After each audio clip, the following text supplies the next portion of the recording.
I think you've probably heard the word divide before, where someone tells you to divide something up, divide the money between you and your brother, or between you and your buddy. And it essentially means to cut up something. So let me write down the word divide. Divide. So if we had, let's say that I have 4 quarters. Let me see, do my best to draw the quarters. If I have 4 quarters just like that, oh, that's my rendition of George Washington on the quarters. And let's say there's 2 of us, and we're going to divide the quarters between us. So this is me right here. Let me try my best to draw me. So that's me right there. Oh, let's see, I have a lot of hair. And then this is you right there. Do my best. Let's say you're bald, but you have sideburns. Maybe that looks more, let's see, maybe you have a little bit of a beard. I don't want to get too focused on the drawing. And so that's you, that's me. And we're going to divide these 4 quarters between the 2 of us. So notice we have 4 quarters, and we're going to divide between the 2 of us. There are 2 of us. 2 of us. And I want to stress the number 2. So we're going to divide 4 quarters by 2. We're going to divide it between the 2 of us. And you've probably done something like this. What happens? Well, each of us are going to get 2 quarters. So let me divide it. We're going to divide it into 2. Essentially, what I do is I take the 4 quarters and I divide it into 2 equal groups. 2 equal groups. And that's what division is. We cut up this group of quarters into 2 equal groups. So when you divide 4 quarters into 2 groups, so this was 4 quarters right there. So that was 4 quarters. And you want to divide it into 2 groups. This is group 1, right here. And this is group 2 right here. How many numbers are in each group? Or how many quarters are in each group? Well, in each group, I have 1, 2 quarters. I need to use a brighter color. I have 1, 2 quarters in each group. 1 quarter and 2 quarters in each group. So to write this out mathematically, I think this is something that you've done probably as long as you've been splitting money between you and your siblings and your buddies. Actually, let me scroll over a little bit so you can see my entire picture. So how do we write this mathematically? We can write that 4 divided by, so this 4, let me use the right colors. So this 4, which is this 4, divided by the 2 groups. So the 2 groups, these are the 2 groups, group 1, and this is group 2 right here. So divided into 2 groups, or into 2 collections, 4 divided by 2 is equal to, when you divide 4 into 2 groups, each group is going to have 2 quarters in it. It's going to be equal to 2. And I just wanted to use this example because I want to show you that division is something that you've been using all along. And another important, I guess, takeaway or thing to realize about this is on some level, this is the opposite of multiplication. If I said that I had 2 groups, of 2 quarters, I would multiply the 2 groups times the 2 quarters each, and I would say I would then have 4 quarters. So on some level, these are saying the same thing. But just to make it a little bit more concrete in our head, let's do a couple of more examples. Let's do a bunch of more examples. So let's write down, what is 6 divided by, I'll try to keep it nice and color-coded. 6 divided by 3. What is that equal to? Let's just draw 6 objects. They can be anything. Let's say I have six bell peppers. I won't take too much trouble to draw them. Well, that's not what a bell pepper looks like, but you get the idea. So 1, 2, 3, 4, 5, 6. And I'm going to divide it by 3. And one way that we can think about that is that means I want to divide my 6 bell peppers into 3 equal groups of bell peppers. You could kind of think of it, if 3 people are going to share these bell peppers, how many do each of them get?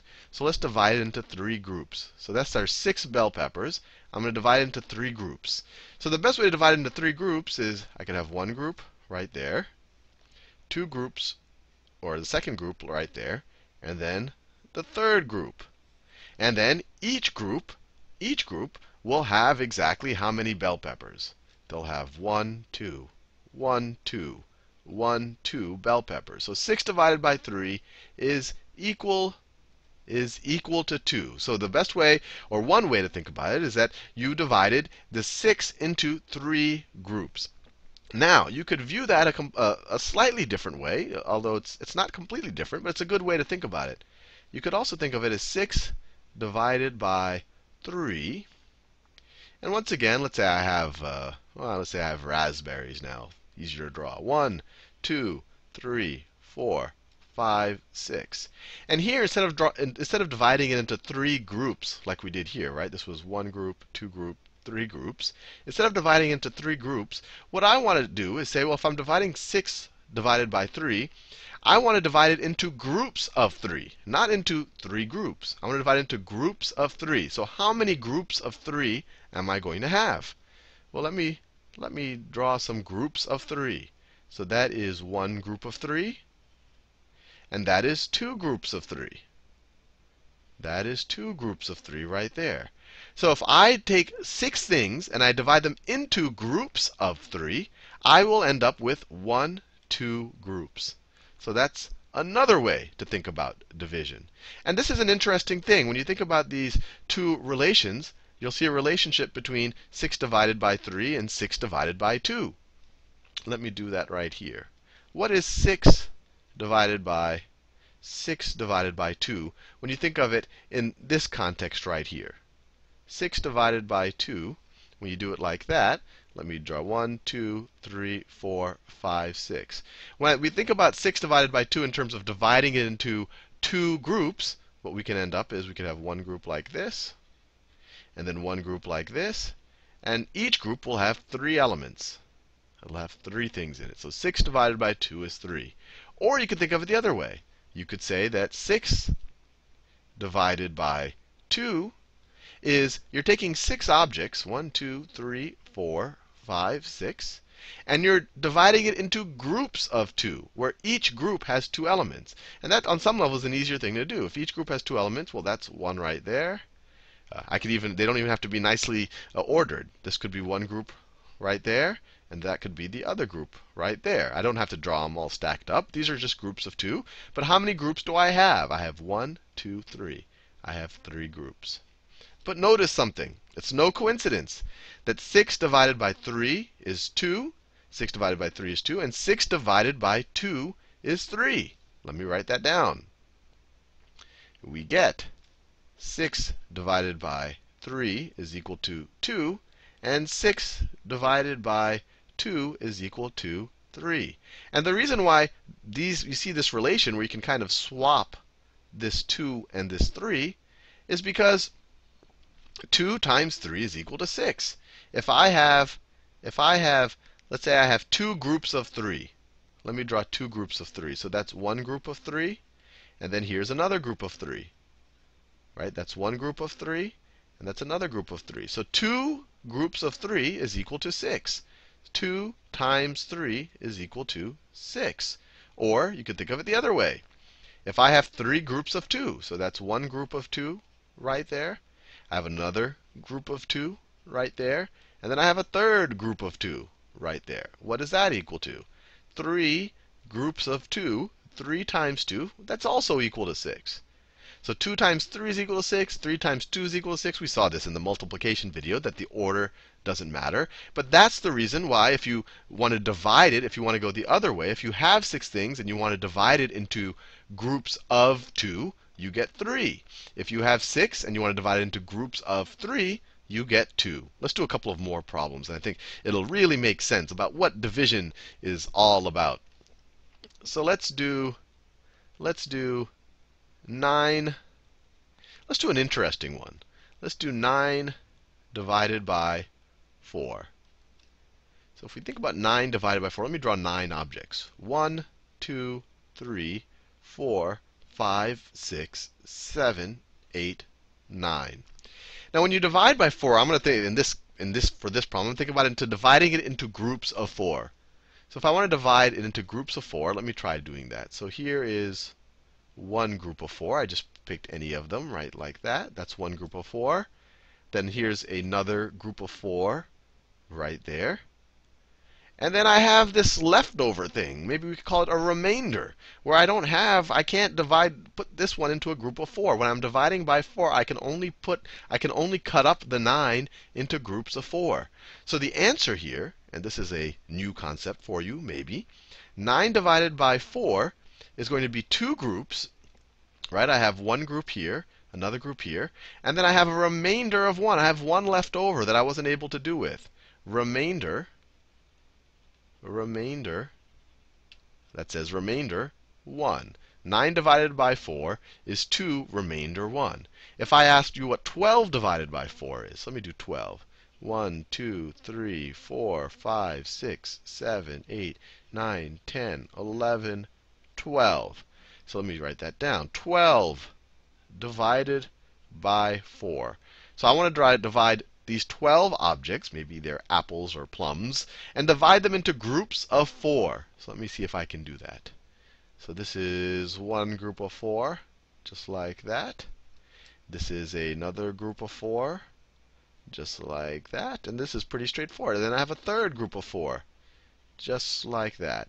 And there's nothing left over like I had before. That I can exactly divide 12 objects into 3 groups of 4, right? 1, 2, 3 groups of 4. So 12 divided by 4 is equal to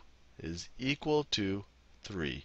And we could do the exercise that we saw in the previous video. What is 12 divided by 3? Let me do a new color. 12 divided by 3. Now, based on what we learned so far, we say, oh, well, that should just be 4, because 3 times 4 is 12. But let's prove it to ourselves. So 1, 2, 3, 4, 5, 6, 7, 8, 9, 10, 11, 12. Let's divide it into groups of 3. And I'm going to make them a little strange looking, just so you see that you don't always have to do it into nice, clean columns. So that's a group of 3 right there. 12 divided by 3. Let's see. Here's another group of 3, just like that. And then maybe I'll take this group of 3, like that. And then I'll take this group of 3. There's obviously a much easier way of dividing it up than doing these weird L-shaped things. But I want to show you it doesn't matter. You're just dividing it into groups of 3. And how many groups do we have? We have one group. Then we have our second group right here. And then we have our third group right there. And then we have, let me do it in a new color. And then we have our fourth group right there. So we have exactly 4 groups. And when I say there was an easier way to divide, the easier way was obviously, or maybe not obviously, if I wanted to divide these into groups of 3, I could have just done 1, 2, 3, 4 groups of 3. Either of these, I'm dividing the 12 objects into packets of 3. You can imagine them that way. Let's do another one that maybe has a remainder. Let's see. What is 14 divided by 5? So let's draw 14 objects. 14 objects. 1, 2, 3, 4, 5, 6, 7, 8, 9, 10, 11, 12, 13, 14. 14 objects. And I'm going to divide into groups of 5. So let me draw, well, the easiest thing is there's one group right there, 2 groups right there. But then this last one, I only have 4 left. So I can't make another group of 5. So the answer here is I can make 2 groups of 5. And I'm going to have a remainder, R for remainder, of 4. 2 remainder 4. Now, once you get enough practice, you're not always going to be wanting to draw these circles and dividing them up like that, although that would not be incorrect. So another way to think about this type of problem is to say, well, 14 divided by 5, how do I figure that out?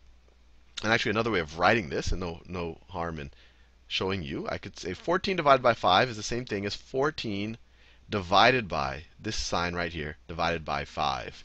And what you do is you say, well, let's see, how many times does 5 go into 14? Well, let's see, 5 times, and you kind of do multiplication tables in your head. 5 times 1 is equal to 5. 5 times 2 is equal to 10. So that's still less than 14. So 5 goes at least 2 times. 5 times 3 is equal to 15. Oh, that's bigger than 14, so I have to go back here. So 5 only goes 2 times. So it goes 2 times. 2 times 5 is 10. And then you subtract. You say 14 minus 10 is 4. And that's the same remainder as right here. Well, I could divide 5 into 14 exactly 2 times, which would get us 2 groups of 5, which is essentially just 10. But we still have the 4 left over. We still have the 4 left over just like that. Let me do a couple of more, just to really make sure you get this stuff really, really, really, really well. So let's say that I have, well, let me write it in that notation. Let's say I would do 8 divided by 2. And I could also write this as 8. So I want to know what that is. That's a question mark. I could also write this as 8 divided by 2.